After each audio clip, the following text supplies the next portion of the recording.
For hundreds of thousands of years, our ancestors had lived in vast open spaces, yet we unfortunately are crammed into the concrete cells of modern cities. Our body, psyche and social instincts formed in completely different conditions, so now we quickly get tired of urban pressure and frantic pace of city life.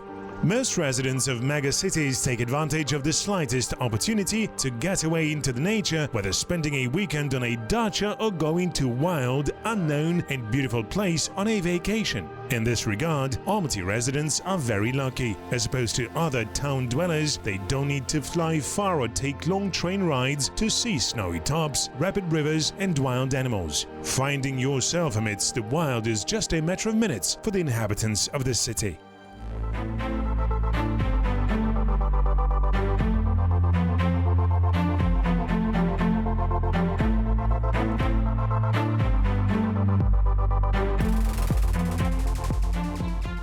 Going up Navai Avenue of Almaty in half an hour, you will find yourself in the beginning of one of the most popular hiking routes, the trail along the Crocodile River, or transit or pass through in English. The river got its name from the pass of the same name used before the demarcation of the state border between Kazakhstan and Kyrgyzstan by thousands of tourists from all over the world to get from Almaty to Lake Is Ecotourism.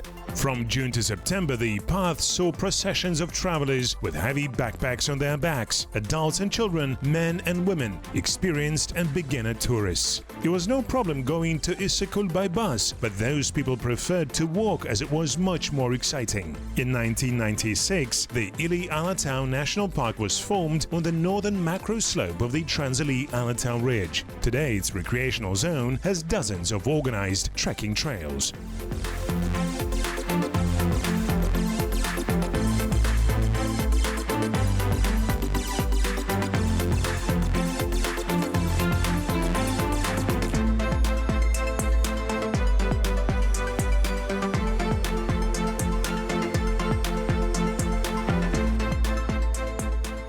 Close to the city, you can encounter morals, ibexes and even bears. In winter, the latter are of course asleep, but ibexes descend from mountain tops down to the forest belt and can be seen directly from tourist trails.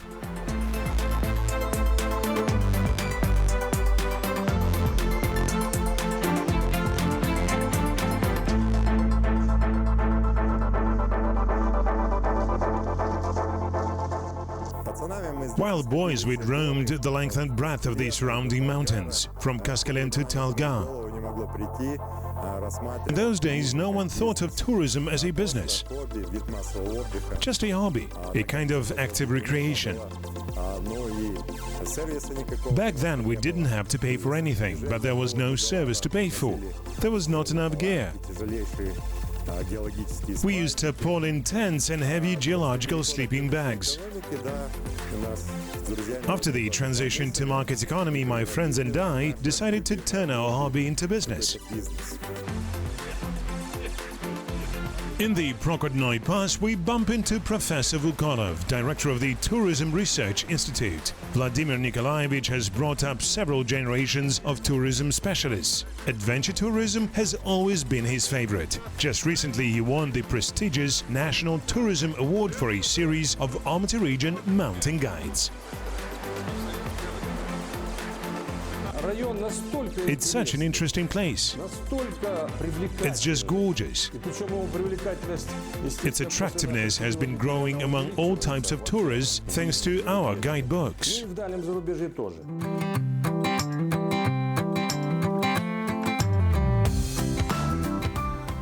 During the skiing season, up to 6,000 tourists daily come to Shimbulak, a popular ski resort in Almaty suburbs. You can get there by the cabled car leaving from the Meadow Mountain Sports Complex. The line goes up to the Talga Pass 3,200 meters above sea level. The length of the skiing route is 3,500 meters. Since 1983, the Shimbulak skiing camp has begun operating as an Olympic ski training center. They built a 4-story hotel with 220 rooms, a medical center and high-speed lifts here. In 1985, the International Ski Federation approved 3 tracks: Shimbulak-Talga for high-speed descent and Shimbulak for slalom and giant slalom. The Quicksilver Chimba Park opened in 2011.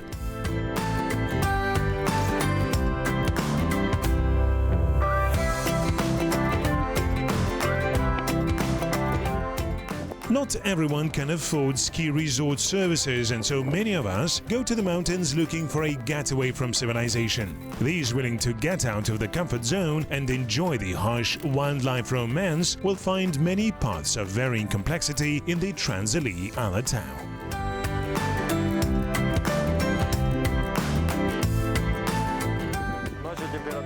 At night, the temperature was -15, now it's probably +15.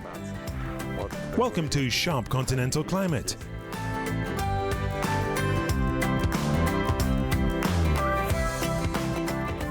Leaving the crowded tourist spots behind, encountering wild animals is only a matter of time. Roe deer are plenty in the foothills and mid-mountain belt. Noble deer or the morals prefer the forest zone.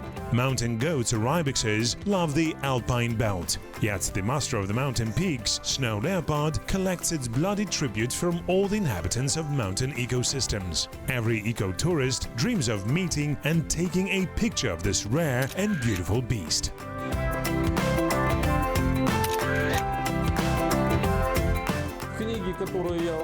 The book that I showed you previously, The Research of Tourist and Recreational Resources of Almaty region, describes various local resources which can be used commercially.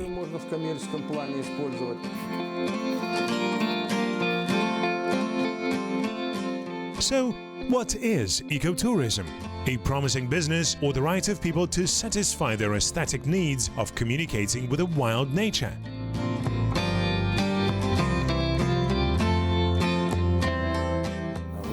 In the early 2000s, an Englishman came here to film the snow leopard.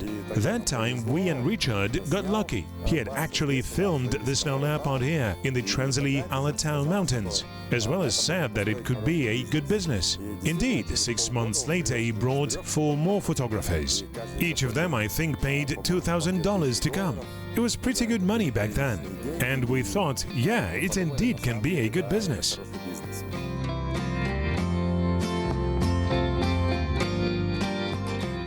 In 2019, the turnover of the global tourism market reached $9 trillion. The share of tourism in the global GDP amounts to 10%. It employs over 300 million people. About 25% of the tourism market falls on ecotourism.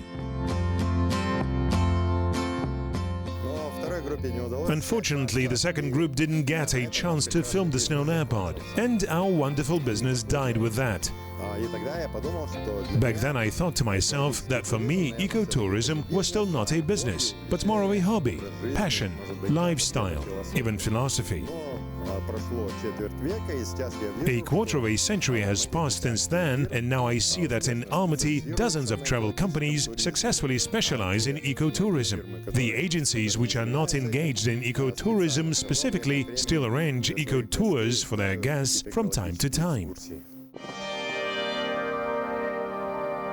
According to the UN World Tourism Organization, 700 million tourists spent $470 billion on international travel in 2000. Of these, about 50 million went on eco-tours, amounting to 7% of the total trips. In the course of 18 years, the number of tourists has grown up to 1.5 billion, and the tourism industry turnover to $9 trillion. At present, the share of eco-tourists among the total number of travelers amounts to 25%. Out of 130 educational establishments we have in the country, 51 are training tourist specialists. In the 90s, during the transition period, the statistics were rather poor, including on how many graduates graduated from what universities. Yet now we know that in the following years, only universities released at least 20,000 tourism managers, plus the same amount graduated from various colleges.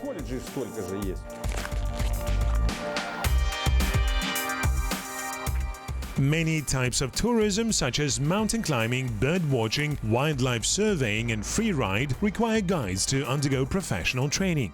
Oftentimes, it's not only the success of a given tour, but even the lives of clients that depend on the level of their skills.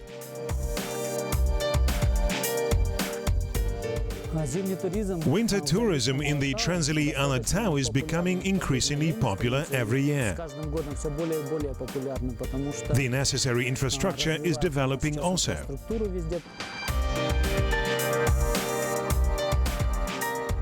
Sergei Ivanovsky is a guide in a tourist company specializing in adventure tours, that is, skiing in winter and mountain climbing in summer.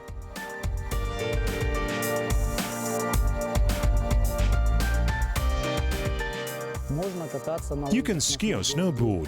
Backcountry is the best. There is such a term in the skiing world, free ride or free skiing. It's not yet developed in Kazakhstan, but this is, in fact, our advantage. The foreigners we had were very surprised that so few people ski or snowboard down the Fumorovka or the Kumbel. Our skiing industry is still in its infancy, but wild tourism is just fantastic. Heli ski is a type of free ride when skiers are taken to mountain slopes by helicopters and they go down the virgin snow cover. Free ride and heli ski are the current mainstream and expensive extreme tourism. Free ride, like climbing, can be dangerous, but many people working in city offices occasionally require a shot of adrenaline.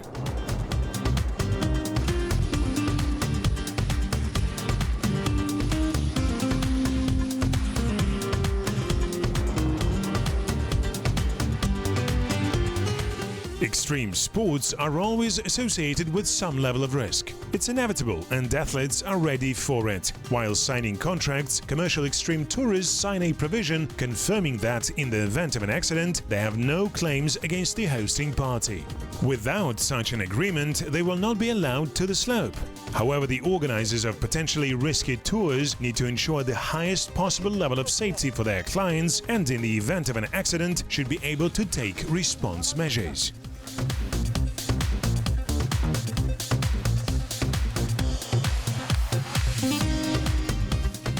The National Operational Rescue Unit of the Emergency Committee under the Ministry of Internal Affairs of Kazakhstan performs search and rescue missions in hard-to-reach areas at high-risk facilities, as well as provides emergency assistance to victims of all sorts of natural disasters, accidents and emergencies.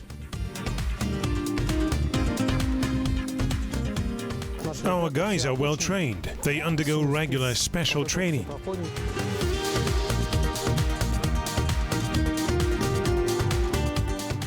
If you're not an amateur free rider, it is easier for you to go on a several-day mountain hike in summer. Of course, you can test yourself in winter as well. Baljan Baltasheva is not a professional sportswoman, but she is an experienced amateur tourist. Just this summer, she took part in the Peace and Unity International Bike Race from London to Nur-Sultan, dedicated to the Day of Unity of the People of Kazakhstan. And in winter, she's getting her feet wet in ski tourism. Walking through a snowy forest for a couple of hours is nice. Yet when such a hike lasts a few days, it is already a challenge. It's not so easy to fit everything necessary for survival, like warm clothes, foodstuffs, gas burner and cartridges, tent, sleeping bag in your backpack, and then haul it all on your back.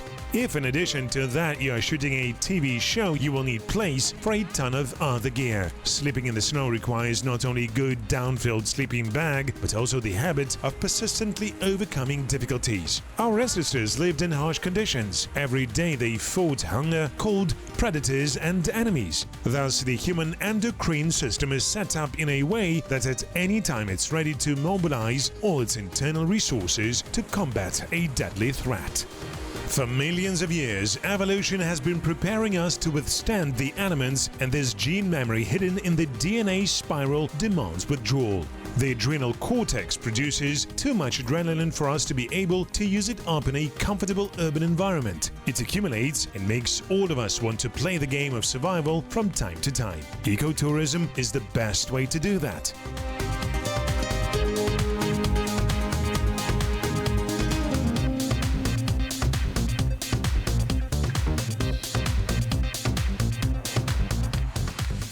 Our company has been engaged in ecotourism for about 10 years already. We specialize in its two types, horse and ski tourism.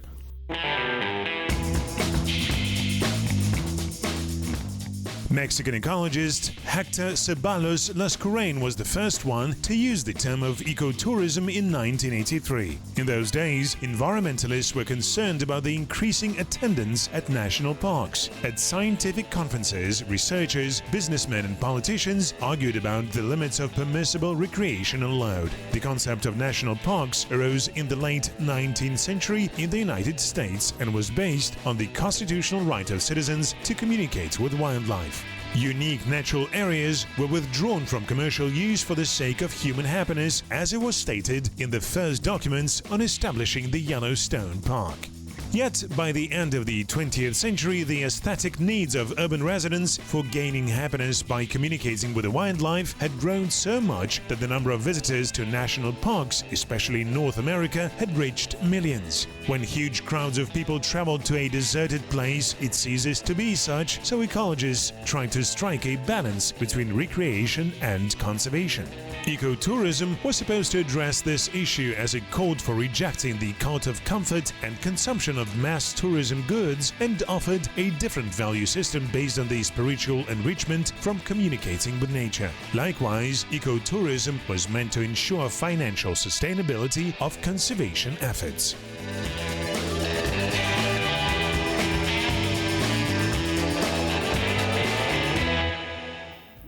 At present, we are witnessing active development of ecotourism in Kazakhstan. This is great, of course, but unfortunately, not all citizens really understand what ecotourism is.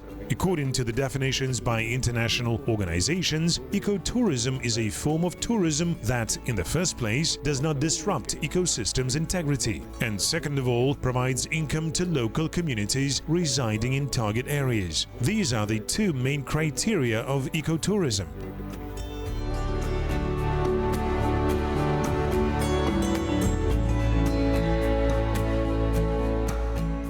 Different organizations have different views as to what ecological tourism is all about. The World Wildlife Fund, for instance, defines ecotourism as traveling to places with untouched nature, which does not disrupt the integrity of ecosystems and creates such economic conditions when nature conservation becomes beneficial to local communities.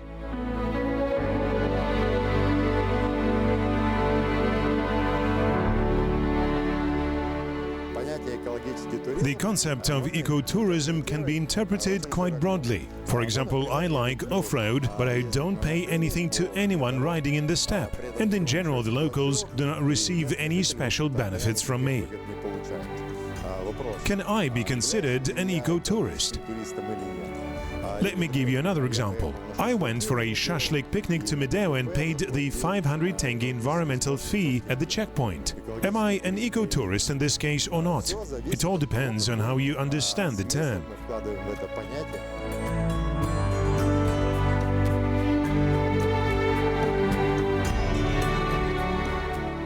According to the International Union for Nature Conservation, ecotourism is a journey through undisturbed natural areas to explore and enjoy nature and cultural attractions. What makes ecotourism different from all other forms of tourism is that it increases the motivation among local residents to preserve pristine landscapes.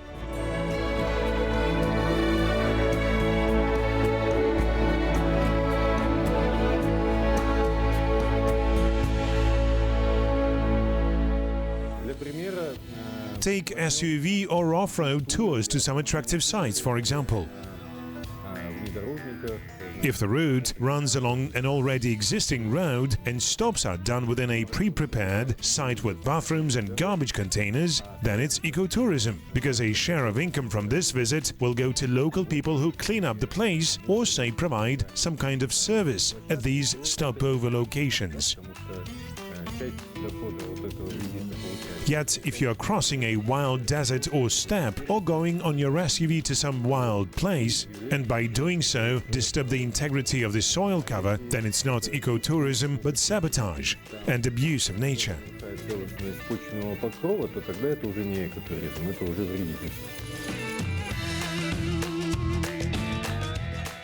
The International Ecotourism Society also believes that ecotourism is a socially responsible traveling through natural territories, contributing to nature protection and improving the well-being of local populations.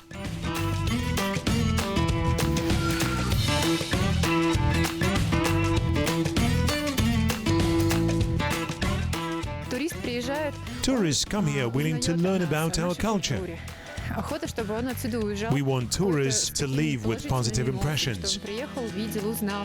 We want them to come, see and learn about our beautiful traditions and customs, that they see as much of our gorgeous nature sites as possible.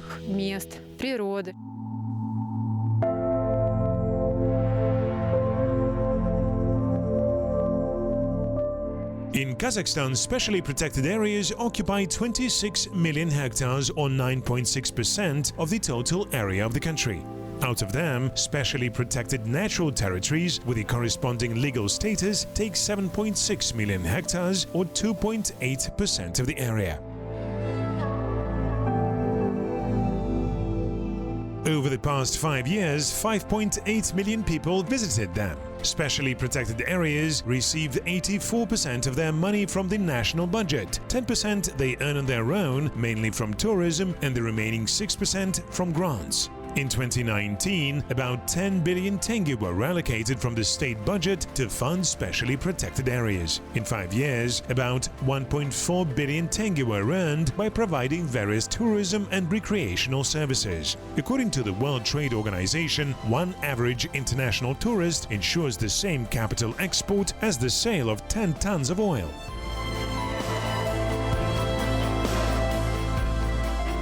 Если говорить вообще просто про потенциал для туристов, для туризма, то в самом The tourism potential of the city of Almaty, basically the time one will need to hit all the interesting sites inside the city, is quite low. The most beautiful places are located in Almaty region. Можно съездить на однодневные какие-то экскурсии. You can go on a 1, 2, 3, 5-day tour or even longer trips. Больше дней.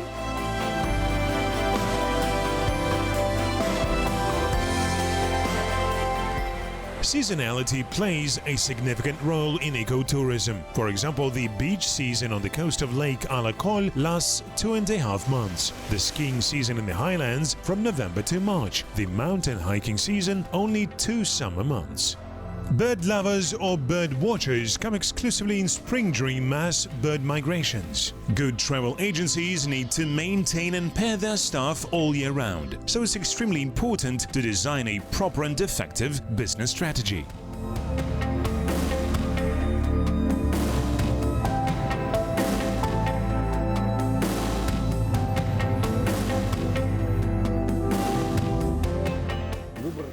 We chose horse tourism because Kazakhstan is the country of the Great Steppe, with a long history of nomadic civilization.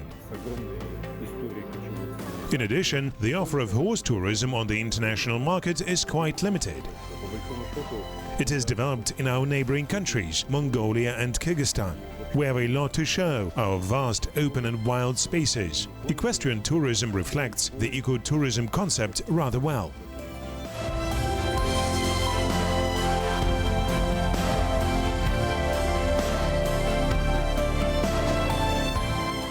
As in scientific, edutainment or say climbing tourism, when it comes to horse tourism, the key to success is the guide's level of professionalism.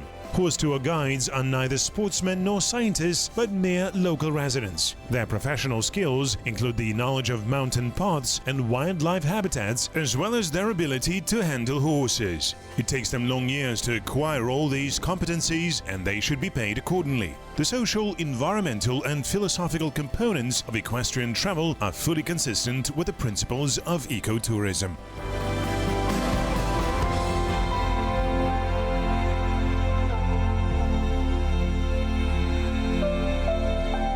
Для того, чтобы нам начать заниматься конным туризмом, мы проделали большую работу.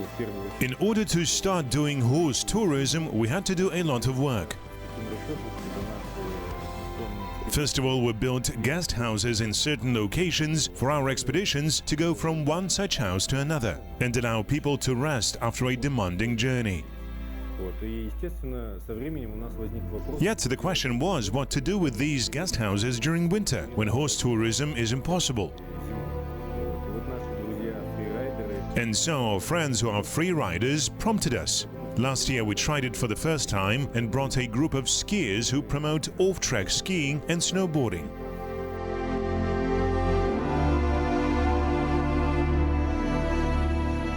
The area of national parks in Kazakhstan amounts to about 48,000 square kilometers, or 1.7% of the total area of the country. That is 2,400,000 square kilometers. The company's experience suggests that ecotourism can develop not only within the premises of national parks. Kazakhstan has about 660 hunting farms, which could accommodate environmental tourists outside the hunting season.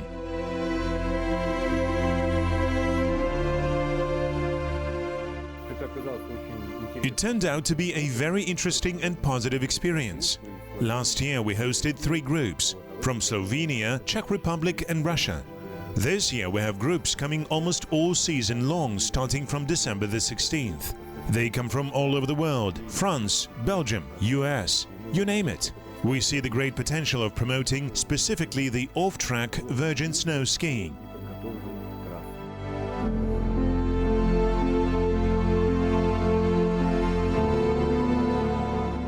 We've seen evidence that with proper management, commercial ecological tourism can generate good profit, but its main aspect is not commercial. For the people of Kazakhstan, ecotourism represents a form of consumption of natural and cultural heritage and a factor in building up our environmental consciousness.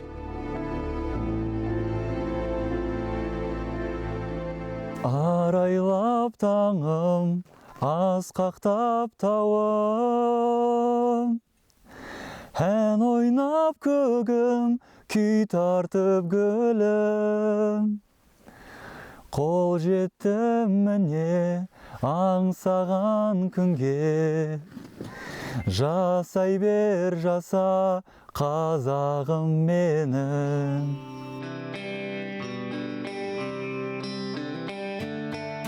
We are at Kok Zhailau. Kok Zhailau translates from the Kazakh language as heavenly pastures. This natural boundary is located 10 kilometers away from Almaty on the territory of the Almaty State National Nature Park. Thanks to its accessibility, this small plateau between the small and big Almaty gorges became the favorite recreation spot for Almaty residents, as an ideal place for sledging in winter and hiking in summer. Trekkers do not need to pay anything to access Kok Zhailau. Entering the park's premises on a car, you will have to pay 500 tenge of the eco fee.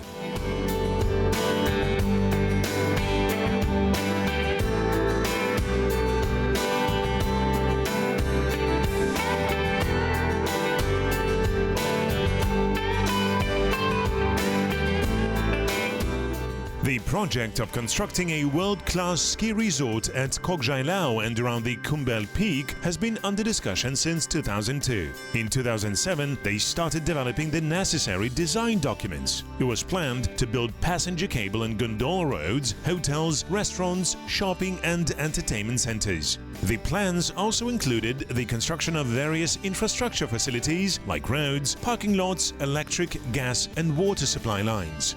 The project was supposed to be covered from the state budget. The total length of skiing tracks was estimated at 65 kilometers and the resort's throughput capacity was estimated at 700,000 visitors per year. To accommodate the project, it was planned to transfer 134 hectares of land from the Almaty National Nature Park for the long-term lease. In 2015, they already started building an electric substation, but the project was frozen due to public disagreement. In November 2017, it was decided to cut the development area 9 times and to reorient the resort's concept from foreign tourists to local residents. Yet even that didn't stop the protests. In 2014, they drew up the plan for building the road to Kok Zhailau from the big Almaty Gorge. There it was written in black and white that about 500 cedars apple trees would be cut down for that purpose. The project's opponents put forward economic, environmental and social arguments. Many residents of the urbanized metropolis of Almaty have neither financial nor physical opportunity to travel to wildlife spots using their own means of transportation. These are primarily young and senior people.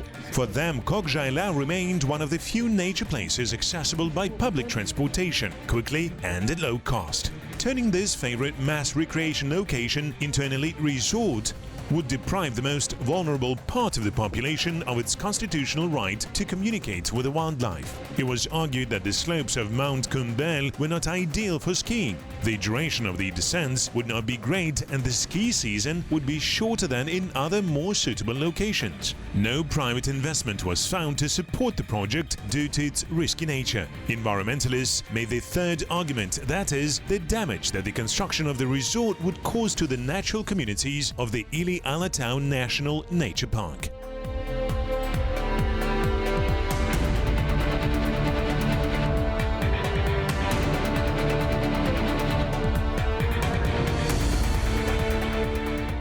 In October 2019, at a meeting on social and economic development issues of the city of Almaty, the president of Kazakhstan, Kassym-Jomart Tokayev, banned the implementation of the Kok Zhailau project. In order to prevent going back to this issue again and again, today I ban this project, said Kassym-Jomart Kemerovich. The alternative steps to promote tourism development in the Almaty region and Kazakhstan include the simplification of visa procedures, increasing the number of hotels, reducing the cost of accommodation, enhancing and cutting the costs of airline services, building toilets and parking lots along the main travel routes, as well as increasing the overall tourism safety. It is also necessary to increase the number of wild animals so that tourists can observe and photograph them freely in order to promote the brand of Kazakhstan more actively in the media and on the internet.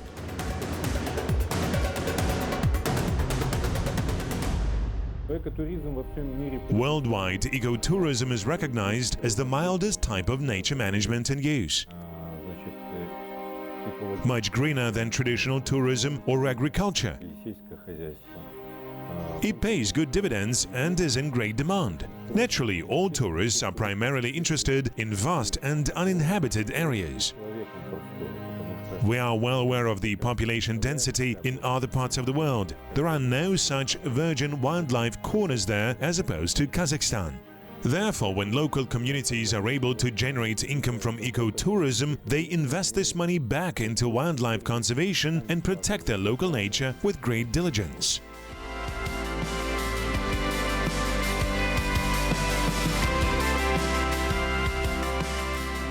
Tourism development strategies differ depending on a country. Countries have different landscapes, climate, historical and cultural experiences, and social behavior stereotypes. Yet, over time, the advancement of technology and mass communication means the growing tourism sector and cultural exchange bring countries closer together. The world is becoming global and people understand it more clearly that the nature is our common home and that we need to protect it together. To avoid other people's mistakes and utilize other people's achievements, we need to study the successful models and approaches of other nations. To date, the US has the best performing ecotourism. Last year, the turnover of the US ecotourism, hunting and fishing industry amounted to $143 billion. In the course of the previous year, the OutdoorKZ team explored the best ecotourism practices in North America and visited Desert, Joshua Tree and Grand Canyon National Parks. This year we went to Tahoe, Sequoia, Redwood, Jedediah Strong-Smith National Reserve Parks and Clear Lake National Reserve. In one of the following episodes, we will share our impressions about the evolution of ecotourism in America.